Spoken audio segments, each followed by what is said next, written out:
Good morning, it's Wednesday the 27th of October and today we're carrying on our journey through Acts, and today we're on Acts 7 and we're looking at verses 33 to 43 and here we're coming into the last part of Stephen's talk to Sanhedrin, where he goes through the history of the Israelites and Moses, and he's just coming into the end of this speech now that he's giving to them. So if we begin at verse 33. Then the Lord said to him, "Take off your sandals, for the place where you are standing is holy ground. I have indeed seen the oppression of my people in Egypt. I have heard their groaning, and I have come down to set them free. Now come, I will send you back to Egypt." This is the same Moses they had rejected with the words, "Who made you ruler and judge?" He was sent to be their ruler and deliverer by God himself, through the angel who appeared to him in the bush. He led them out of Egypt and performed wonders and signs in Egypt, at the Red Sea, and for 40 years in the wilderness. This is the Moses who told the Israelites, "God will raise up for you a prophet like me from your own people." He was in the assembly in the wilderness when the angel who spoke to him on Mount Sinai with our ancestors, and he received living words to pass on to us. But our ancestors refused to obey him. Instead, they rejected him and in their hearts turned back to Egypt. They told Aaron, "Make us gods who will go before us. As for this fellow Moses who led us out of Egypt, we don't know what's happened to him." That was the time they made an idol in a form of a calf. They brought sacrifices to it and reveled in what their own hands had made. But God turned away from them and gave them over to the worship of the sun, moon, and stars. This agrees with what is written in the book of the prophets. "Did you bring me sacrifices and offerings for 40 years in the wilderness, people of Israel? You have taken up the tabernacle of Molech and the star of your god Rephan, the idols you made to worship. Therefore, I will send you into exile beyond Babylon." And with Moses, he is somebody who always reminds me of somebody who perseveres.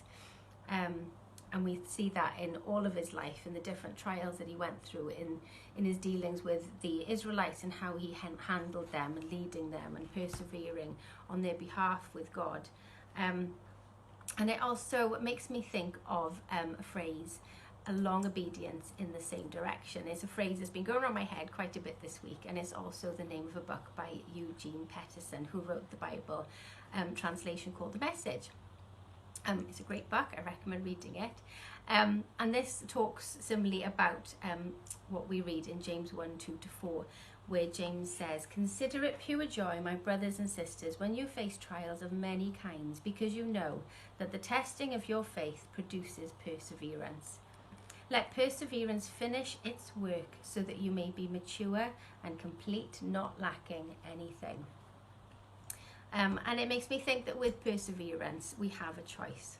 Just like Moses did, just like the Israelites did in the different trials and the different tests that they went through. They could either persevere in one of two ways. They could either persevere in their own ways and to distrust God's plan and to not be obedient to what God was calling them to do, and just to go their own way like they did with the calf that they made with their own hands and they worshipped it. And in those ways, when we persevere in our own ways, it just leads to rebellion and to sin and to hardening of our hearts.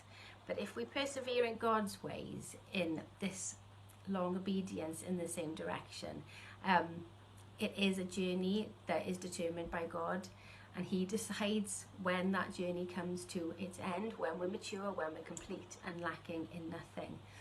And I was out walking the other day in the woods, and the woods are beautiful at the moment, with all the autumn leaves, and I was looking at the path that was lit up with these gorgeous, fiery, odd orange leaves, and they were absolutely stunning. And it just made me think, how come just the path is lit up with these leaves? There was smattering of orange leaves everywhere, but just this path was so defined. And it just made me think that it's a well-trodden path. So the foliage doesn't get a chance to come up on that path, and yet the foliage grows up on either side. And it is this obedience in the same direction. If we just keep going all times of our lives, in different seasons, in hard ones, in easy ones, if we keep going in this walk of obedience, then the foliage doesn't get a chance to grow up, the weeds don't get a chance to grow up on that well-trodden path, And then when the debris of those seasons come down or fall on the path, you can see that path all the easier. You can find the beauty that God wants to show us in these trials, in these seasons, and it lights the path for us, and we can just hang on in there. And it just helps us persevere and to trust God and the path that he has for us. And just to finish, another thing that Moses says in Deuteronomy 30 verses 19 to 20, he says, "This day I call the heavens and the earth as witnesses against you, that I have set before you life and death, blessings and curses. Now choose life, so that you and your children may live, and that you may love the Lord your God, listen to his voice, and hold fast to him." So may we choose life today and to follow this obedience in the same direction. Have a great day. Bye.